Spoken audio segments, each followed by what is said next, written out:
Hey guys, welcome back to another great episode of Conversations That Lead to Greatness. Now today's topic, we're talking about excuses, okay? Excuses. And we're going to help you confront the lies and the stories you have been telling yourself time after time and help you realize that that is a mindset that is holding you back, okay? So let's get into it. This is Conversations That Lead to Greatness.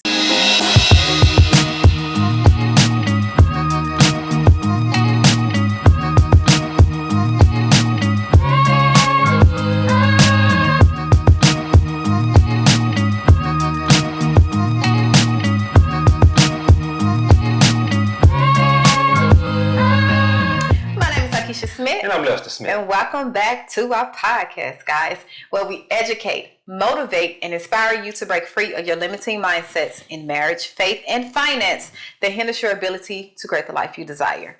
Now, today we're talking about excuses. Excuses in marriage, excuses in your faith, excuses in your finance. No area is off limits, right? Yeah. Because at the end of the day, nobody think your excuse is valid but you. Don't nobody care. Yeah.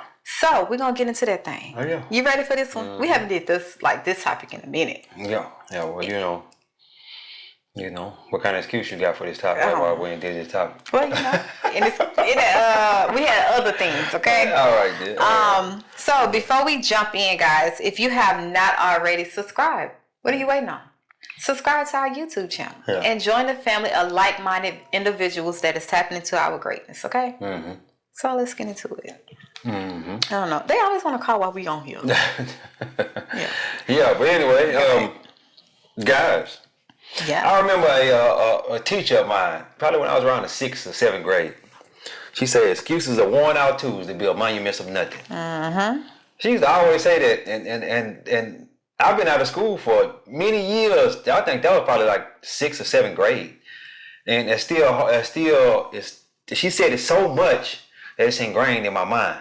When people come in and talk about the dog ate their homework and all that kind of stuff, really? Excuses are worn out tools to build monuments of nothing. She used to always be saying that. I'm like, man, yeah, and that still holds true right now today. It does. Yeah. Because it's almost like excuses give you justification on why you're not moving forward. Yeah. Like you trying to find justification for you not doing what you're supposed to do, not being obedient, not stepping out, not closing doors. Like you're trying to find some kind of justification because you don't want to do it instead of saying, I don't want to do it right now. Mm-hmm. This is, I thought this is what I wanted, but once I realized it's too hard for me, I don't like it, right? But we're trying to find some type of justification, and then we want to get mad when other people don't accept that as a justification or as a valid point. Yeah. To us, to everybody else, it's just an excuse. I don't care what you say. If you say you're gonna deliver. Yeah.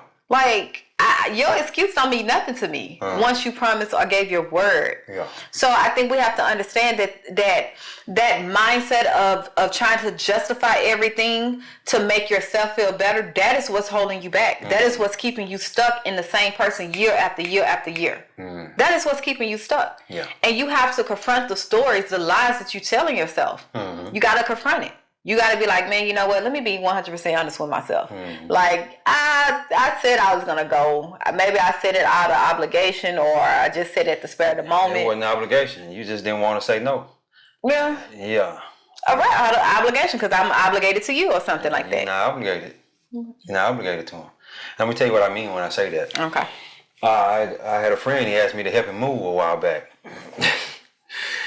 I was like, bro, and I almost kind of felt bad telling them this. I said, you know what? I say, I don't want to help you move. I say, you know what I'll do? I'll help somebody. I'll pay somebody to help you move because it just, I just don't want to do it. I say, go over there to Home Depot and get Migo. You gotta get you a couple of Migos over there. I say, get one for me. That's what I told him. Get one for me. And take your place. Yeah, take my place, and I give you the $50 or the $60, whatever Migo charge, because most of them guys are cheap. I say if you wanna do one even better, get two of them, and you pay them $120, and all you gotta do is point. You just point. But I tell him, I say, no, bro. I'm not no mover. So people know, and because I told them at that time, people know not to call me when they go talk about, I need to move. And let me say this. Be that friend that you want in the other person. You understand what I'm saying? And let me tell you what I mean by that. If I don't want to help nobody move, I ain't expecting nobody to come help me move. That part. Now that's enough, baby. You know what I mean? Listen. I'm not expecting nobody, hey, what I look like calling my friend, say, hey man, come help me move. Right. You know, I'm gonna pay these moving people or go get me, like I say, 2 Migos. I remember a while back also, I had bought a gun safe. Bought a gun safe for the house. And I went and got 2 Amigos from over there at the Home Depot, and I paid them $50 a piece. The job only took about 30 minutes, an hour.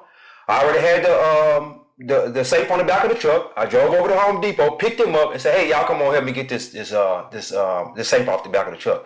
Paid them $100. Moved it in the house. I didn't bother nobody. I didn't bother none of my friends. Yeah. Hey man, y'all come help me. You know what they gonna get to doing? Making excuses. Yeah. I got you tomorrow, man. I got you tomorrow, man. I'm working. Busy right now. I'm like, no, don't worry about that. I ain't gonna have to call nobody. I ain't gotta worry about you lying. I ain't gotta worry about you telling me I just don't have the time. None of that. Yeah, no excuse. No excuse. I'm gonna pay somebody that I know is ready to go to work. Right. Yeah. Yeah. So. And I think when we talk about that, the mindset of making excuses, you got to think like, how a person that always make excuses, are they really true to themselves? Nope. Like, are they lying to themselves every day? Is that a fake identity that they gave themselves? Yeah, they lie to themselves every day. Because it's like, if you don't want to do something, this is what I had to realize. And I want to go as far as relationships, friendships, platonic, whatever, right?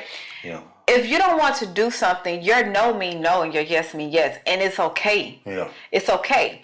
Especially if you're a people pleaser, you find yourself in situations where you just got to make excuses for something because you committed to something you knew you didn't want to do. Tell them how that people pleasing messed you over. We're not talking about that. You know you got to go there. No, we not. I don't have to go there. Okay, so back on my topic. Back on what we talking about. Man. So if you are a people pleaser, you get yourself in situations where you have to end up lying, and you know what I'm saying? Is you making excuses after time and time, and then you get so used to making excuses that it go over to other areas of your life. Right. Because what you tell yourself is what you be. Like, that's what it's going to become. It's going to get engraved into your mind. Mm-hmm. And you're going to go, the first thing you're going to do when you don't want to do it is make an excuse. You're going to go instantly to that. Yeah. It can be for going to the gym. Man, I ain't going to the gym today. Man, I don't feel like it. Man, it's that time of the month. Man, it's going to be too crowded. You know, you instantly make excuses because, you made excuses in other areas of your life and you seen that was okay. Oh, yeah. So, you know, it's going to go over into that. As you keep on making excuses, you basically lying to yourself. So you're going to keep on lying to yourself in every area of your life, basically. Yep. Man, that's good. That's good. You know, Bible story.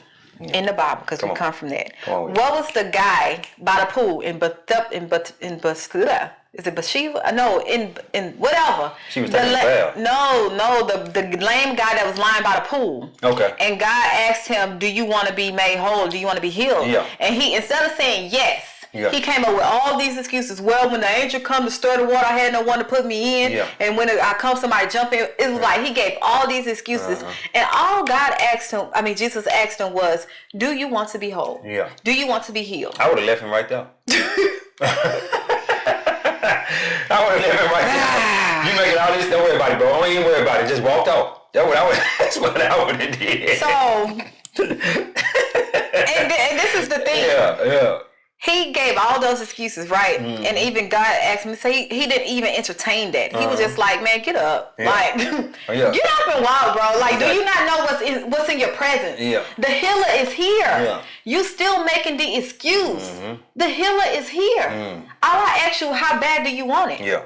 I didn't ask for your excuse. Yeah. But he's so used to, think about this, he was so used to making that excuse. Yeah. Making excuses, period. Yes, and that his excuse became more powerful than his healing. Exactly. He wanted the excuse more than he wanted the healing because he wanted to probably feel sorry for himself and want other people to feel sorry for themselves. You got a lot of people that's like that. Yeah, and it's like, dude, nobody see that as an excuse. Jesus didn't see that as an excuse. He was like, get up and come on, you healed. Like, I ain't got time for this. I'm not going to entertain your excuses because it's only an excuse and a valid point to you. To me, I'm a healer. So I don't see no excuses. All I see is healing. Yeah. Get up. Yeah. So you have to that just came today. Think about that, man. I'll be thinking about that in my mentorship. I have a mentorship. You guys want to check the mentorship out, it'll be in the description, addictedtogreatness.com. We have 2 Zoom calls a week, and we just talk. We just get in the community and just talk and bounce ideas off of each other. It's almost like a mastermind. But in the mentorship, some guys I asked them, did you do what I told you to do this week? No, I ain't do it. Hey, bro, I had this going, I had that going. I don't want to hear them excuses. I don't want to hear that. I don't want to hear that. I need you to get this week coming up. I need you to get on it. And by me getting firm with them, guess what they do? Yeah. They end up doing it. They end up doing what I asked them to do. You know what I mean? I got them going through a series of putting goals on the goal list right now. And I got a good memory. So you're not going to come in the group and tell me, hey, I got 30 goals on my goal list, and then you come back next week and say, I got 30 goals on my goal. No, bro, I need 10 more goals on your goal list. I need 10 more. I need at least 5 more. Give me 5 more. I know you can sit down for 5 or 10 minutes and put 5 more goals on your goal list this week. You know what I mean? You know, most of the goals that I have on my goal list, it came to me when I'm doing something. Exactly. Either when I'm reading, watching something, or, you know what I'm saying? It comes to me, oh, I want that. Yeah. Bam, goal list. Yeah. I think the problem people have with that. See, but you in the house with me, though. You in the house with me, and as you in the house with me, me and you always talking about that back and forth. They don't have nobody to talk with them. But you know what I think is the block on that, though? Because it was a block on me. A lot of times we seen goals as the overall thing, like a big long-term goals and short-term goals. Like we see like it have to be this big outrageous goal for it to be a goal, right? A goal can be you committing yourself to go 5 days a week, go walking. Yeah. That is a goal. Or 3 days, 3 days this week at the gym. To drink 40 ounces of water a day. Yeah. A goal. Like, open your mind up and expand it, what it means, what a goal means to you. Yeah. It doesn't have to be this big goal that it takes years for you to reach. We need small wins. Because if you all your goals is years out, then you don't feel like you're accomplishing nothing on the day to day. You don't feel like you're accomplishing nothing. So you need to have those small wins as well, so your mind can open up for those big wins. And as your mind open up for those big wins are gonna come. Because those small wins is the pathway to the big one. You have to take your big goal and break it down, so you can have steps, day by day, step by step, decision by decision, what is going to lead to that big goal. You just can't say I want to own a house. Well, guess what? It's steps to that. It's goals to that. Like. Even Dave Ramsey talk about the snowball method. The snowball method of paying off debt. Start with the smallest debt first and go up. So why do you start with the smallest goal first? Smallest debt first, because it's small. And you gonna get that win in your mind, like, okay, I did that, and then you can keep going, just keep trotting along. Yeah, building that momentum up. Yep. Yeah, snowball method. Yeah. So that's basically with the goals too. Now, little goals and work your way up to the big goal. But go ahead. Now, since this is a marriage, faith, and finance podcast, what is some excuses people use in their marriage? Oh. Why we ain't having sex tonight? I got a headache. I'm tired. That's an excuse. But that ain't no excuse. What I was saying. A lot of times y'all be lying. And that's why I say it's a valid point. It's an excuse to us. That doesn't mean that you would accept. I'm not accepting that excuse. I'm like, hold up, baby. You done said that 3 or 4 times. In the last month. Come on now. What's going on? Let's tighten each other up and let's get back to business. You know what I mean? Because let me say this: sexual frustration is a real thing. As far as the woman and the man. And the devil can get a foothold on your marriage. With that. And not just just sex. Why you ain't cooked in 6 days? Why we steady eating out every night? What excuse you making now? Well, I just didn't feel like I was tired and this and that. Well, you need to make plans for that. You know what I mean? See, a lot of people, I'm going to say people in general, because it could be the male or the female that's cooking. It's so easy to just stop by and get something. It's so easy. But you can get a whole lot more sicker, over a period of time. You just stop and getting something every day, and it's also draining your bank account as well.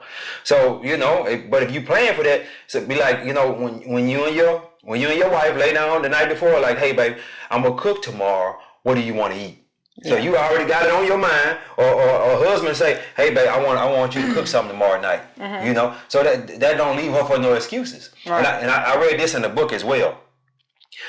get your wife's mind ready that you want to have sex tonight. So that way, I already be on her mind all day long. Say in the morning when hey babe, I want to do a little something tonight. I want to do a little something. I think that's when they say that foreplay come into play. Yeah, like you just don't be saying it. You gotta. But a lot of guys they'll get in the bed at night and they ain't kissed her or nothing all day long. No affection all day long. But then you just jump in the bed and want to do it. Yeah. But if you get her mind ready for it in the morning. Say, you kiss him. Hey, babe. You finna get ready to go and this and that. Say, hey, babe, I want a little bit of that tonight. I need you to put that lingerie on that I like, and yeah. And then call on your lunch break. Hey, babe, you thought about that lingerie that you gonna put on tonight? Or something of that nature.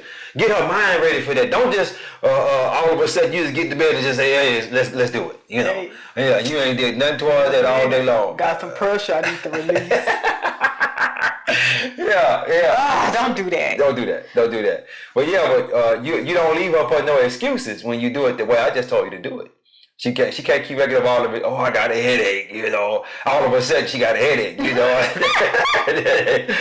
that stuff. It's like don't do that. Don't do that. Okay. So, Okay. Off topic. Listen. That wasn't off topic. It was on topic. You said marriage.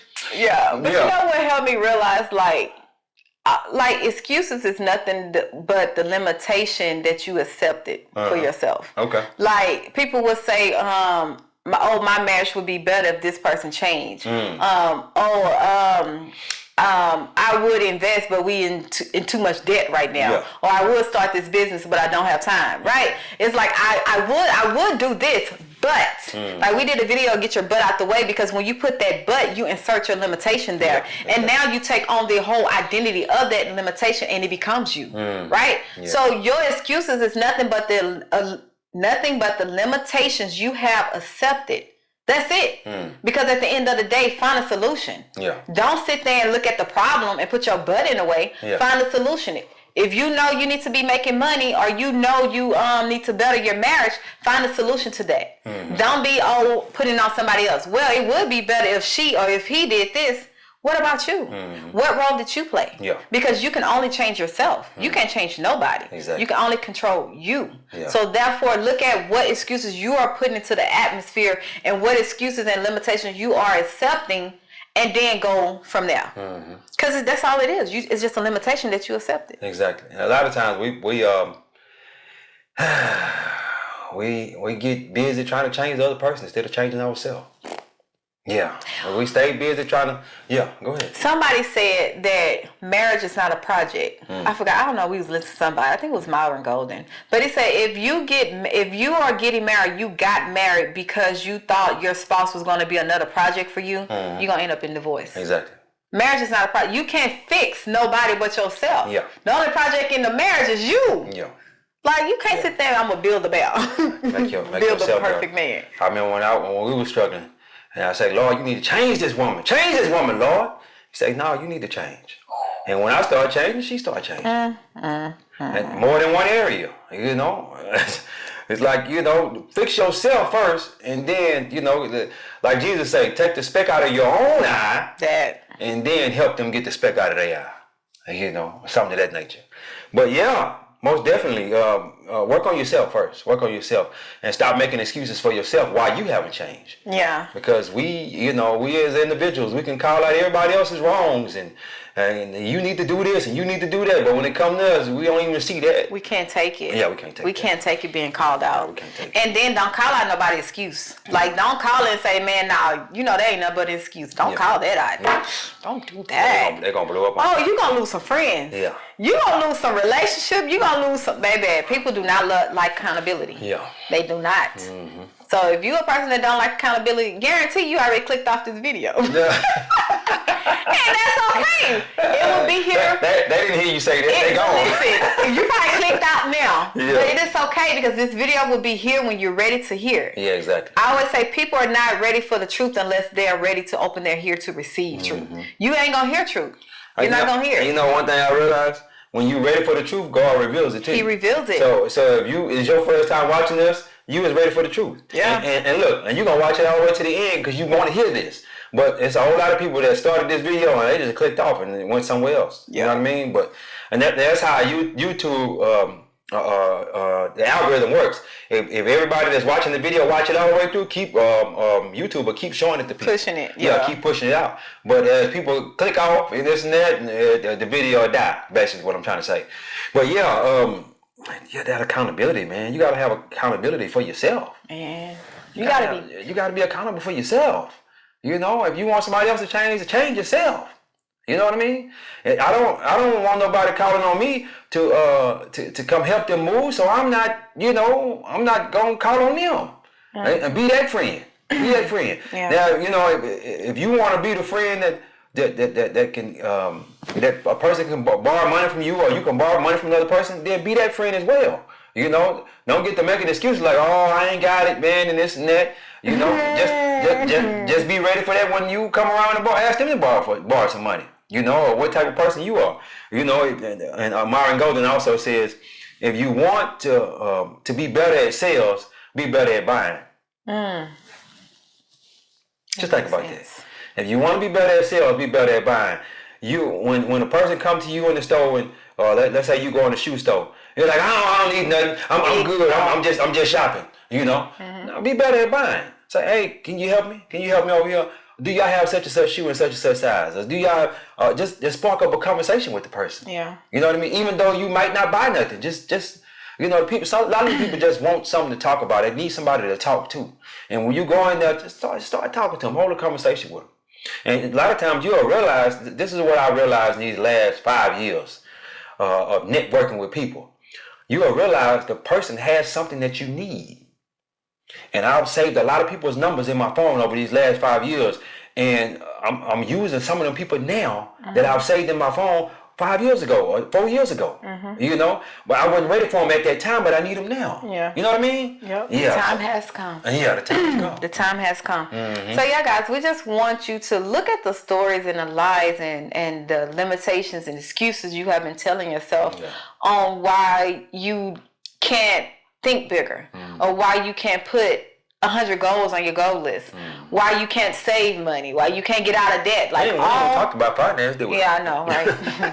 Why we can't save money or, you know what I'm saying? Think of all these excuses and know that it's just limitations that you have put on yourself and you accepted it. Yeah. Like you holding it, you cuddling it at night. Like cuddling. Yeah. Well, you sleeping slow mo, wherever it go is with you. Yeah. Right? And that is a mindset. Yeah. Like you have to understand that is a mindset. And by you understanding that is a mindset, you can shift it. Yeah. You can it's not permanent. Yeah. You can relearn it. You can, unlearn, relearn. What's that stuff we're talking about? Learn. You learn the information. You have to unlearn it and then relearn some new information. That's it. That's it. That's all it takes to shift your mindset from something you don't want to something you do want. Yeah. But you got to understand that your excuses, don't nobody care about them. Yeah. Don't nobody care. Don't nobody want to hear that. If you a person that make a lot of excuses, 9 times out of 10 nobody want to be around you. You don't get invited to a lot of places. Yeah, they don't want to hear that. Yeah. People don't want to hear your excuses. You the only one want to hear them excuses. You don't even want to hear them as well because you tired of making excuses. Yeah, I gotta come up with a good one. I gotta make it believable. Like I gotta, My main excuse when I used to have a lot of guys invite me to parties on the job and stuff like that. I say, hey, my wife tripping. We ain't gonna be able to make it. It's probably why I was tripping. Yeah, you putting it out there in the atmosphere. My wife tripping. We ain't gonna be able to make it. I just didn't want to go. I knew it was gonna be some nonsense over there, And guess what? We don't get invited to that many parties. No, we don't. And guess what? I don't care. I don't want to go. I don't care. We homebodies. We like to be at home, and when we do go out, we want to be amongst each other, and that's really it. So if you ever invited us to a party, that was probably the reason why. She was tripping. I was tripping. She was tripping. It was me. Yeah. So I used to always come with that same excuse. I don't think I'm gonna make it, bro. My wife tripping. My wife don't really like that. We don't really go outside like that. Or something like that. It was just me. He was saying my wife, man, she's so shy or something. She's stuck up. The thing about it is, as I sit back and I think about why I was making those excuses, I was getting to the money. I was getting to the money, and I didn't want nothing to stop me from getting to the money. I remember back then I was working 6-7 days a week. 6-7 days a week. And if I come to your party, more than likely I'm not going to be able to get up in the morning. Let me ask you this question. Yeah. What do you think is the reason people, when it's a no, right? When they want to give a no, what do you think is the reason they give a yes? They don't want to let the other person down. Yeah, they don't want to let them down. But do you really care that much? You shouldn't, but they do though. They do. You shouldn't care that much, but they do. And over the years, it's been a lot of people that they didn't want to let down. So they just make excuse, and then you become a excuse maker. But if you watching this today and you didn't come to this part, we finna cut that off. And I need you to eliminate try from your vocabulary. That part. Yeah, I need you to eliminate try from your vocabulary. Make that on a t-shirt. I'm gonna try to make it. What that mean? That mean I ain't coming. You already count yourself out. Yeah, I'm gonna try to make it. I'm gonna try to do this. I'm gonna try. How do you try to do something? You either gonna do it or you're not gonna do it. Yeah, but if the person tell you, hey, I'm gonna try to come, or hey, I'm gonna try to make that macaroni and cheese that you asked me to bring to the party. He ain't coming. He ain't bringing the macaroni and cheese. So if they say they're gonna try, that's a no. That's a no. So you can go ahead on and tell them right there that when they tell you, hey, I'm gonna try. Say, hey, you ain't coming, right? You ain't coming. You want me to get somebody else to make that? That macaroni and cheese because you said you're gonna try, and that means you're not coming.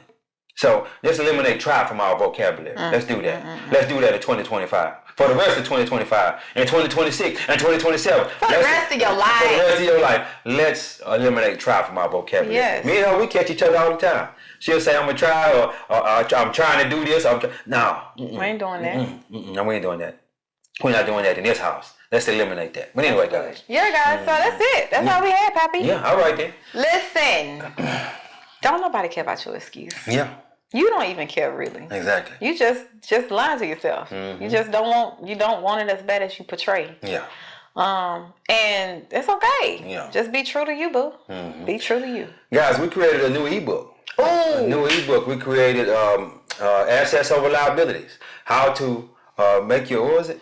How to turn your liabilities into assets. Exactly. It stems from the episode we did that has been getting traction. Yeah. About it. So assets over liabilities. What was the name of it? How to turn your liabilities into assets. That's the same name. Yes. Okay. Yeah. So if you watched that video and you loved it, listen, you would definitely love this ebook because it goes play by play on how to do it and break down to a sense where you understand financial literacy around assets and liabilities. Because a lot of times people, we just think we in debt and that's where we're going to be. We're going to make minimum payment. We're going to be in debt for the rest of our life.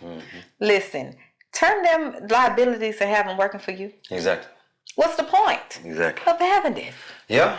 So, check the ebook out. And it's a lot of things you can turn that are liabilities. You can turn them to assets, whether it be your car, your house, bag. A lot of these people got these designer bags. They can turn those into an asset. But anyway, guys, don't forget to like, share, and subscribe. Don't forget to like, share, and subscribe. God is good. Life is good. When we look good, we feel good. We live in life of abundance. Peace. Bye, guys.